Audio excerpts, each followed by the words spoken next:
Here's the latest on xtalks.com. Starting materials are an important part of a pharmaceutical supply chain, but it almost always lacks focus and control, which results in regulatory risk and unexpected rise in cost. Hello, I'm Mira Nabulsi, multimedia editor and webinar moderator for xtalks.com, and welcome to this edition of Xtalks Vitals.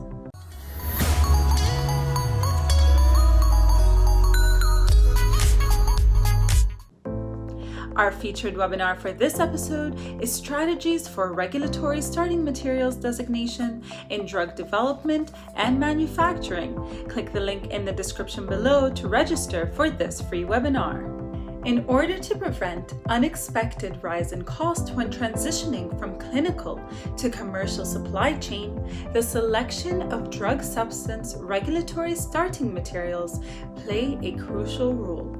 Xtalks spoke with leading expert Dr. Valdis Dragauskas, the VP of CMC at Acacia Therapeutics, about the importance of starting material. Take a listen. Starting materials are of paramount importance to pharmaceutical supply chain, because if FDA or European Medicines Agency does not accept the proposed starting material designation, then essentially the entire supply chain originating from the starting material is invalidated, and the sponsor will not be able to sell a single vial or a tablet from the supply chain. The European Medicines Agency provided us with 7 examples of critical steps, which could apply to any part of chemical synthesis, including preparation of starting materials, and thus making the probability of pushback quite high. What if FDA accepts the proposed starting material designation, and then European Medicines Agency rejects that same designation? The sponsor could accept rejection and extend GMP portion of API process upstream. The downside of this option is that it creates 2 supply streams, one for the United States and one for Europe, and thus making supply chain a lot more complex and potentially less cost efficient.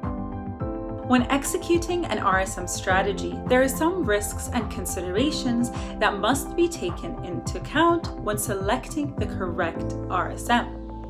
Dr. Kei Chen, VP of Process R&D at WuXi STA, speaks more about this to Xtalks. Take a listen. When to consider risk mitigation for RSM selection?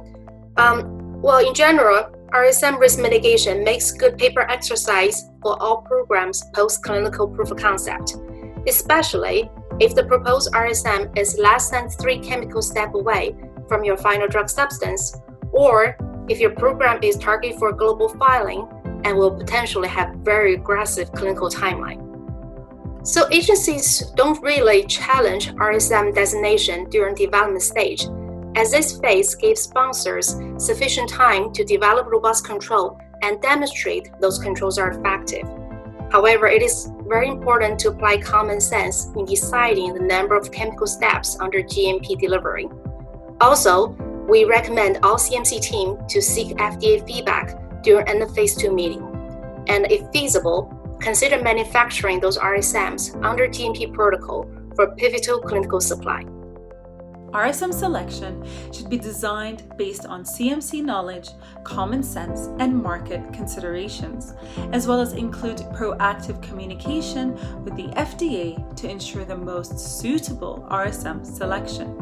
Subscribe to the Xtalks YouTube channel by clicking the subscribe button below, and visit xtalks.com for more information on this story and our featured life science webinar for this episode. Strategies for Regulatory Starting Materials Designation in Drug Development and Manufacturing. Click the link in the description below to register for this free webinar.